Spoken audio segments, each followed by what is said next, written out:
Continuing our series of breaking the cult, something that Thomas Sheridan says very, very regularly, and I agree with him 100%.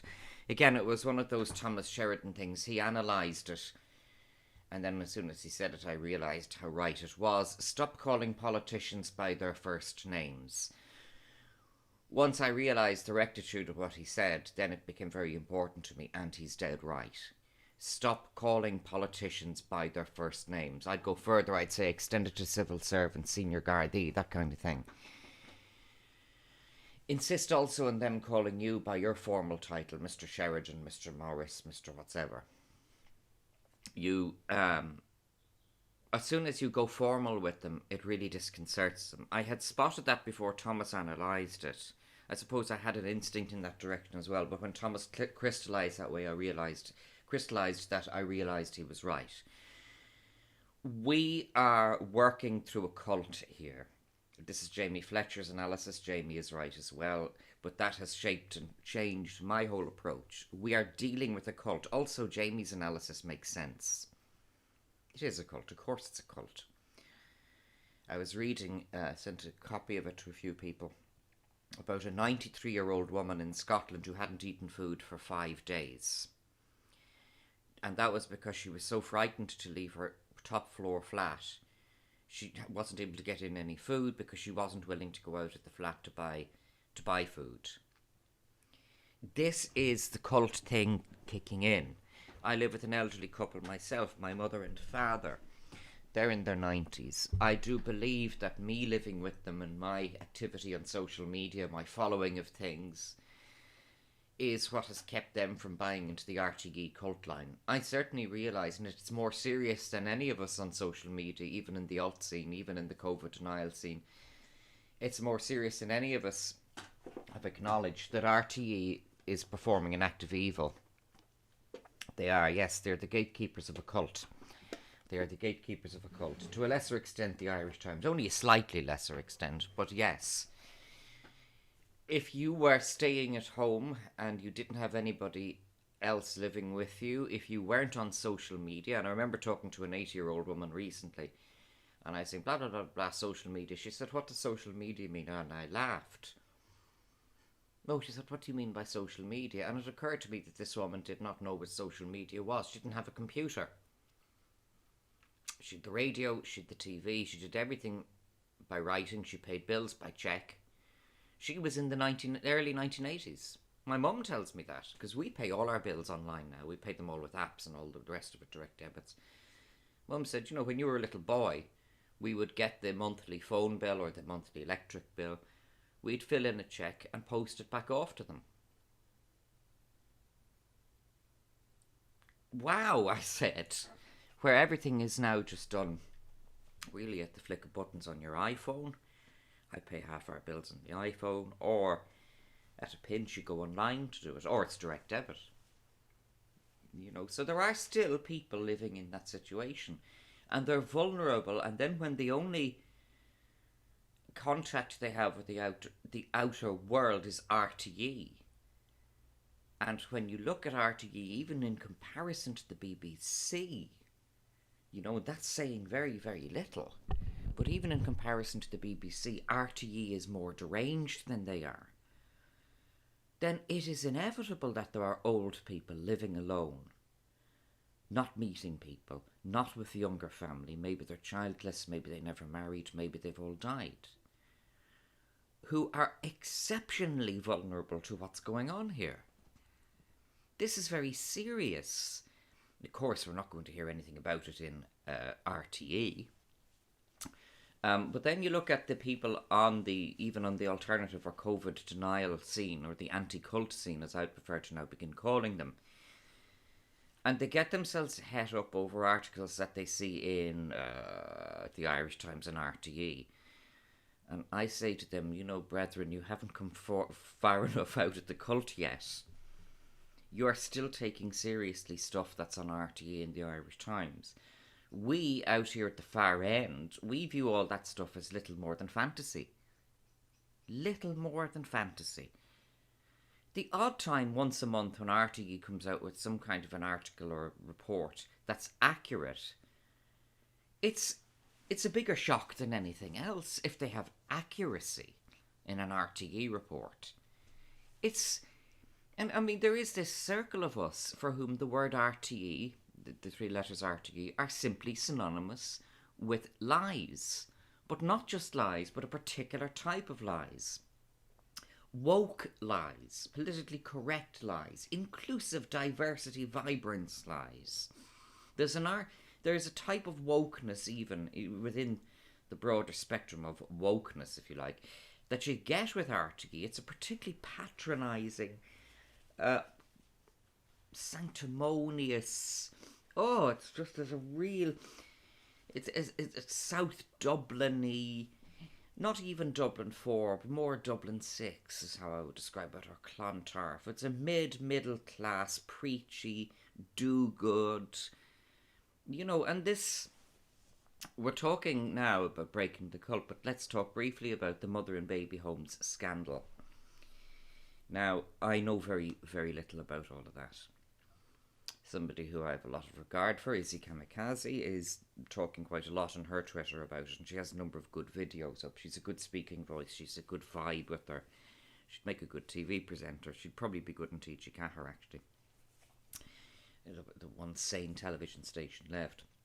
Izzy has been talking a good bit about the mother and baby homes scandal. I can't comment. But there is one thing I can talk about there.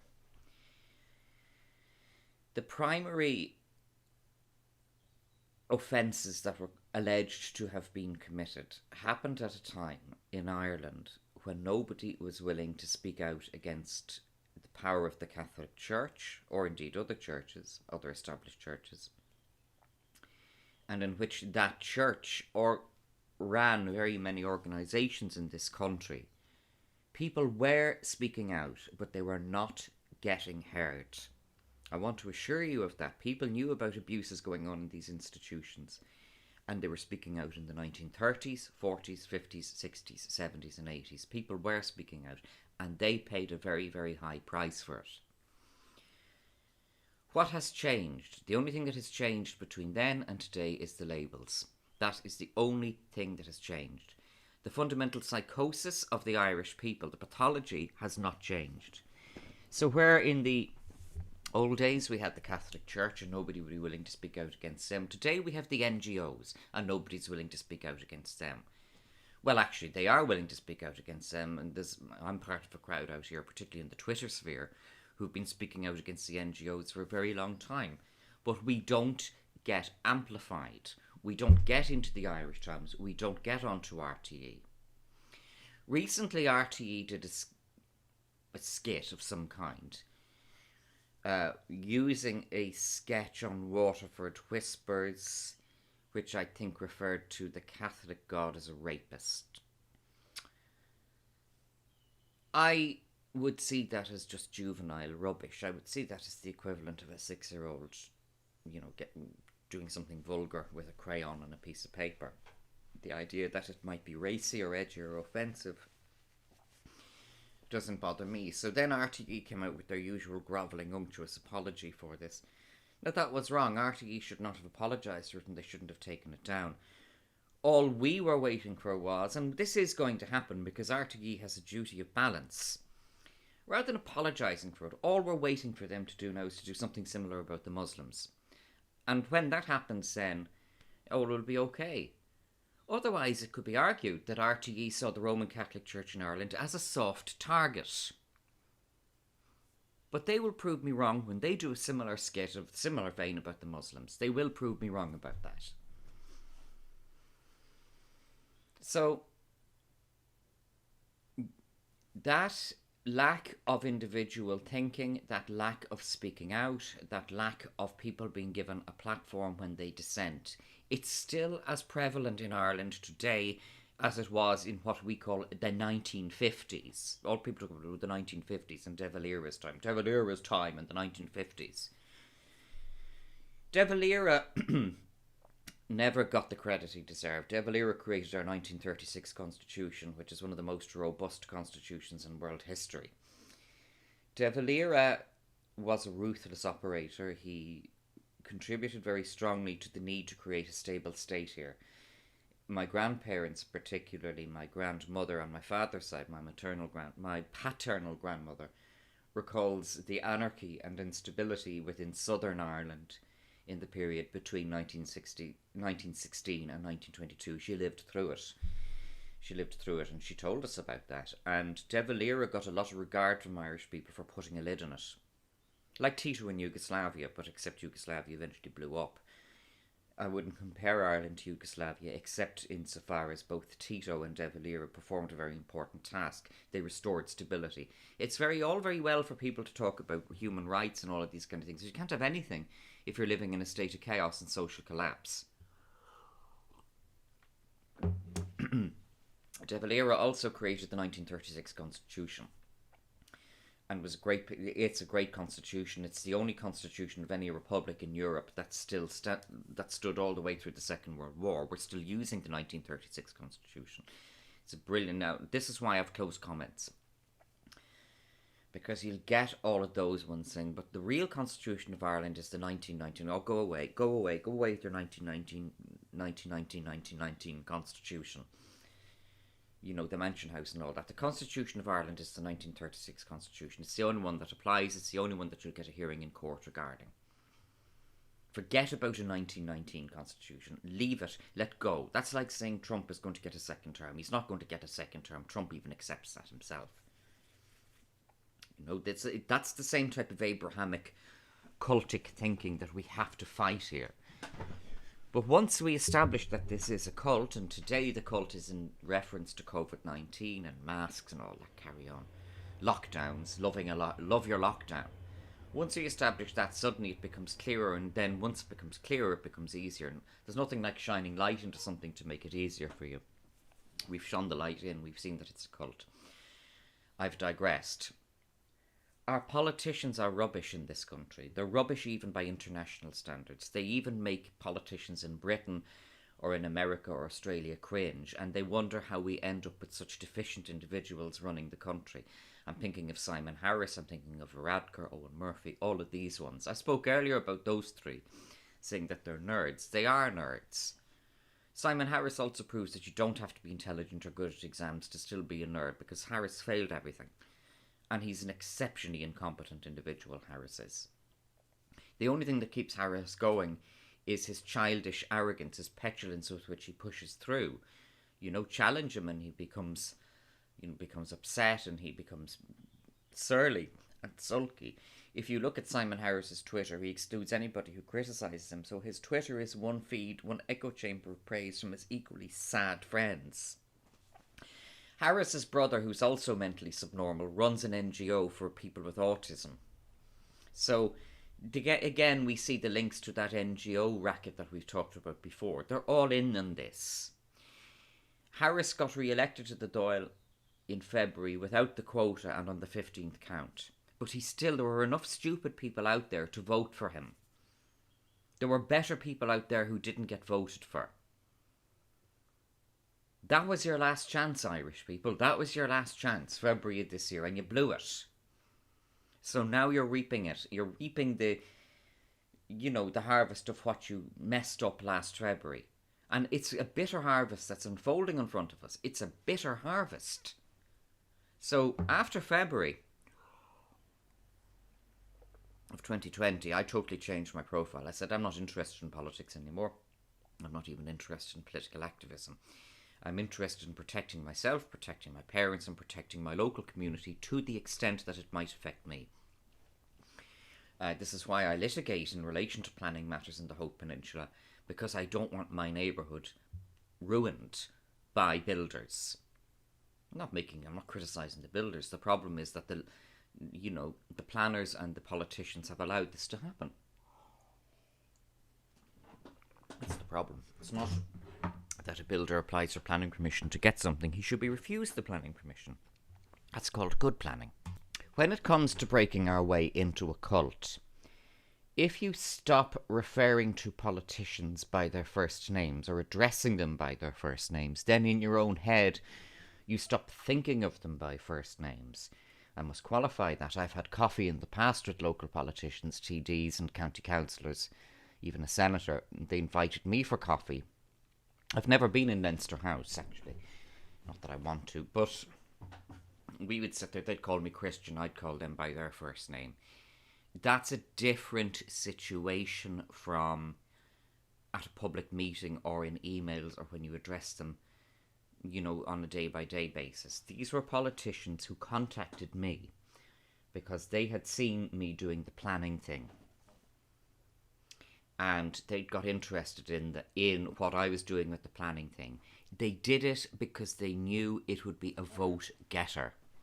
I knew that. I said it to their faces. They accepted that. They called me Christian. I called them by their forename. They bought the coffee. Everything was cool. They wanted to know about the litigation I was bringing in Howth, and still am bringing, actually, because that's by no means over. This may interest you. They were all Fina Foil. It's that old school Fina Foil thing. They spot people on the ground and they hunt them. And they go after them. It's why I will always testify to this. Fianna Foil and Fine Gael are not by any means identical political parties. Not by any means are they identical political parties. Fianna Foil is the pragmatic, hard-edged ones. Fine Gael are just posh psychotics. The Greens are identical to Fine Gael. The gaslight being spread by the left in Ireland is that Fianna Foil and Fine Gael are identical. They are not identical. Fine Gael, I've said before, don't worry about blacks or Muslims or that kind of thing. The biggest threat to our freedom in this country is Fine Gael. It's not Fianna Foil. Don't forget Fianna Foil created the 1936 Constitution, and Fine Gael have done their damnedest to try and undermine it. We have to watch Fine Gael in that regard. I'm not worried about Fianna Foil. But it's a very Fianna Foil thing to have spotted this guy on his own in Howth, this gay guy living with his mum and dad, who keeps representing himself in the High Court, getting leave for judicial reviews, and bringing all these goddamn court cases. That's a Fianna Foil. They'd say, who is this? Fine Gael would see me as a threat. Fianna Foil see me as someone to talk to. That's the difference. So Fianna Foilers got in touch with me and they said, do you want to come for a coffee? Hey, I'll meet anyone. I'll talk to, like I'll do, the way I'll do interviews with anyone. So, yeah, okay, let's go and have a coffee. And I had piqued their interest in Fianna Foil. Not that I'm going to join or canvass for them or run. But I respect Fianna Foil. I cannot stop respecting Fianna Foil. I used to be a member of Fina Foil until 1 or 2 days after Micheál Martin took over Fina Foil, and then he shared a stage with Brian Cowan and Mary Coughlin, and I wrote to him and I said, if you want to be seen standing with losers, I don't want to be seen standing with you. And I quit Fina Foil then, and it was the best move I'd ever done. Talk about foresight. Wow, talk about foresight. But I got the right message, I got the visuals. Thomas talks about the fact that you have to factor in everything. Thomas is right. You factor in the occult, you factor in the hidden subliminal messages, you factor in the Jungian issue, you factor in the subconscious as much as you can, as much as you are able to grasp all of these things. At least you have to acknowledge that they're there and that they're valid. Yes, Thomas is correct. For me, the symbol of Micheál Martin, standing on the stage with two washout politicians, Brian Cowan and Mary Coughlin, utter washouts. Utter washouts. Coughlin got into the Dáil at 21 because her father had died. It's the Helen McEntee thing again. And Helen McEntee's a washout as well. She gets in the Sunday Independent because she's expecting a baby like some kind of a celebrity or a film star. This is the American thing. What celebrities did you have at your inauguration? Celebrity culture is cancer as well. Micheál Martin has done terrible damage to Fina Foil. But Fina Foil will survive once they get rid of him. I gave a lot of a hard time online to Barry Cowan. But fun, and I don't like the fact that he's part of a family. The way they just have their brothers and children coming into these positions, it irritates the hell out of me. Having said that, though, I just see something in Barry Cowan's eyes that would make me respect him a bit more than Micheál Martin. I think Barry Cowan is a lot more old school Fianna Foil. I think he's probably a tough politician. I think one of the things about Fianna Foilers, even Charlie Haughey, was they talk to anyone. They talk to anyone. Haughey had no airs and graces. People don't realise that. Okay, he had this place in Concealy, this mansion in Concealy where, you know, he lived like a squire on money on these long-term, non-enforceable loans from Ben Dunn. But having said that, people always said of Haughey, he had time for everybody. And he would speak to people in service jobs or people in quite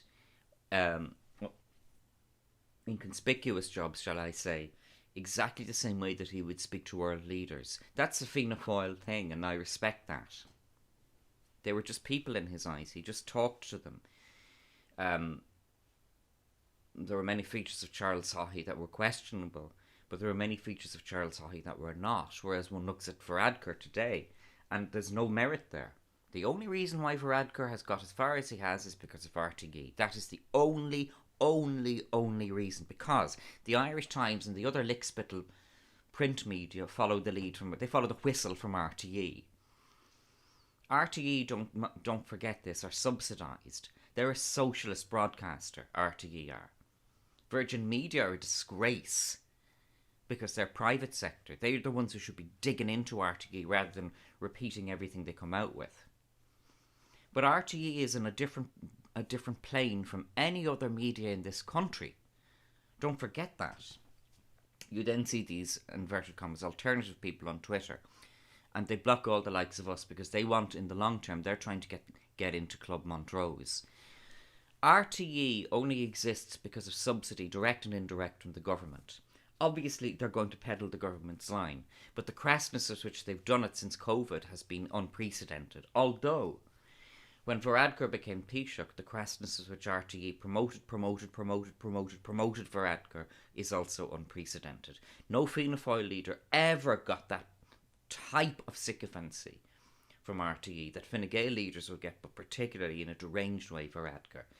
Varadkar's a crook. On 2 occasions, by his own admission, he confessed to interfering in public selection processes. But here's something I observed personally. The largest and worst scale single instance of corruption in Ireland is the Children's Hospital in Dublin. It's in the wrong location, wrong design, wrong place, wrong in every way. But also, the second scandal regarding the Children's Hospital is that it is now overspent by about 1,000%. So every bed in the new Children's Hospital will cost the Irish taxpayer €5.6 million. Think about that. Who was the Minister for Health who finally signed off on the Children's Hospital? Varadkar. What happened next? Varadkar then becomes Taoiseach. So, what that does is that cements the Children's Hospital, doesn't it? The last opportunity we had to get rid of that Children's Hospital was the election of 2020, in which if we had not got 35 Fine Gael washouts in, we'd have had 5 of them, and then it could have got a lot more aggressive. 35 Fianna Foilers got in. Micheál Martin then decided he wanted to get into bed with them because he didn't want to be the only leader of Fianna Foil who wasn't Taoiseach. The moment Martin became Taoiseach in that government, he then personally endorsed the Children's Hospital. He cannot distance himself from that anymore, at least in the most tentative way he could have before he became Taoiseach. Once he became Taoiseach, his first move should have been, right, we're scrapping the Children's Hospital immediately and we're going to have an inquiry into how this happened. No. So Micheál Martin and Fianna Foil are now tainted with the Children's Hospital. They're contaminated with that. That's not going to go away. My own conclusion is that Varadkar was behind the Children's Hospital. Through his own cretinishness, Varadkar has admitted the fact openly that he interfered in 2, not 1, but 2 public planning processes. That's a crime in its own right. He should be in jail for that. RTE won't hear of it, but Varadkar should be in jail for that. So when people are talking about the mother and baby homes thing, and I don't disparage any of the people who are claiming terrible trauma terrible sadness after all these years. I'm not disparaging or scorning or lessening any of that. I'm merely qualifying it by saying that I do not know enough to comment substantially. That's all. So it's better if you don't know what you're talking about, don't talk.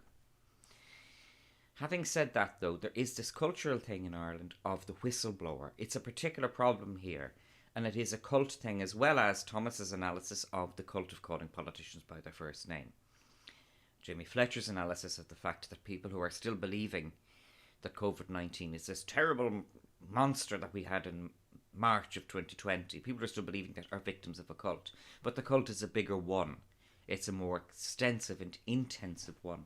And part of it is also that we persecute whistleblowers here. Varadkar in 2019 vilified 4 doctors in a hospital in Waterford who spoke out with great courage and with much difficulty about malpractice in Waterford Hospital. Varadkar accused them of being liars. Then when he couldn't even, with all of the buzz in RTE and the Irish Times, lie his way out of that one, he then gave what he termed as an apology in the Dáil. This time I got it wrong. No, we got many other things wrong as well, Varadkar. No. But this time I got it wrong. I apologise if it seems... That's not an apology, that's gaslighting. If it seems is not an apology. Then RTE said that Taoiseach Leo Varadkar has unconditionally apologised. What they did with that was they created in the perception of the cheese brains a feeling that it had been done with and dusted. A real journalist would have said the Taoiseach continues to lie and gaslight. That's what a real journalist would have done. RTE are not real journalists, they are liars. That for me was the one instance in which I said, yes, they're liars. I'm never forgiving RTE for that. They're never going to, as long as I'm around, they're never going to be allowed to forget that. That they passed off Varadkar's gaslighting as an apology. That could only have been deliberate. That could only have been a policy decision in RTE to pass off Varadkar's false gaslighting apology as a genuine apology. It wasn't an apology, I should use that word wrongly. His gaslighting statement as a genuine apology. That was, for me, the unforgivable moment with RTE. That was when I said, yeah, these are liars. Up to then, what I'd been aware of with RTE since Varadkar became Taoiseach was their refusal to criticise, their refusal to ask awkward questions. That's what you could call a negative bias. But when they're lying on his behalf, the Taoiseach made an unconditional apology, whereas in fact he had done nothing of the sort. That's positive lying. That's a policy decision. That's not just an inherent prejudice that they have. And RTE is full of inherent prejudices. I mean, where do we start with the inherent prejudices in RTE?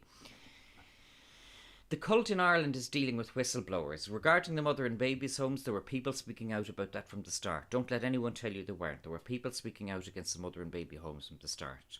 There were people speaking out against sexual abuse in clerical institutions in Ireland from the start. The 40s, the 50s, the 60s. People were speaking out. But nowadays, the people who speak out are speaking out against the conduct of the NGOs, the conduct of certain, not all, certain immigrant groups who come into this country. Those certain immigrant groups behave the way they do because they are gullible and have been led into thinking it'll benefit them by NGOs. Our clergy today are the NGOs. Our churches, I should say, are the NGOs. The clergy are the footworkers of those NGOs who are never off RTE. And their bishops are the highly paid, overpaid, fat cat CEOs of these NGOs. I could list them in another video. I won't in this instance. That's the new church today. Nobody is allowed to speak out against them, although we all do out here in Altland. But when you do speak out against them, you are ignored by RTE, you are ignored by the Irish Times, you are ignored by the Independent. That's the new orthodoxy today. And the religion that these NGOs peddle is wokeness. The notion that we in Ireland are somehow racist, every one of us. The notion that we have to open our borders to allow in antisocial, unskilled people who are coming from very, shall I say, different cultures from ours. That's the new religion that these NGOs are peddling, that we have to allow ourselves to be pushed aside. And then we see, and whether it's right or wrong, and I'm not accepting that it's right, there's a perception growing that immigrants who come into this country get free houses, free welfare, all of the rest of it. That may or may not be true. On a balance, it's probably not true. But we have a homelessness problem in this country. It's not as if the people who are here already at the bottom rungs of society are living well. They're not. There are very serious, ongoing, growing problems with the lowest strata of society here, let alone the fact that we're now bringing in so many more. That's the cult. That's what we've got to break. But we are doing it. And it's why I'll always be angrily optimistic.